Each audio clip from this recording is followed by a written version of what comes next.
Welcome back. It's very good to see you. This is 2 Minute Tuesdays, where each week I'm looking into a different part of the cloud to help those on their learning journey. Now, before we start, am I in my car? Yes, I am. Do you mind? I really hope not.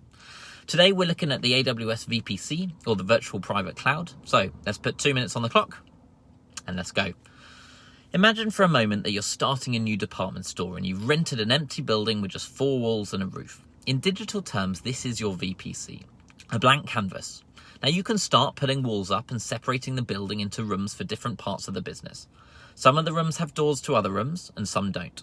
Some doors need special access and security, like the stock room. And as you're a store, you want customers, and so you decide that the public needs to be able to access one of the rooms, for example, your large shop floor, and so you need a big public entrance. Slowly you start putting the things you need to run your shop into the appropriate rooms in your building. This is the basic idea of a VPC.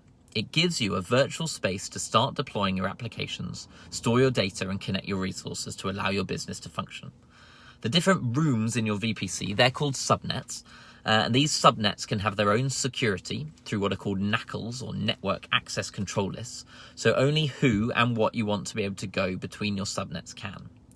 Now, your big shop entrance gives access to the world, and this is done through what's called an internet gateway, so that anyone on the internet, or just specific people you want, can come and access your resources. Now, there are 2 main types of subnet. There are private subnets and public subnets. A private subnet isn't directly accessible through the internet, whereas a public subnet can be accessed from the internet through that big public door that we call an internet gateway.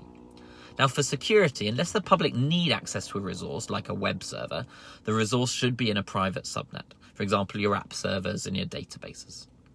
You also create route tables that give the data a way of moving between the subnets.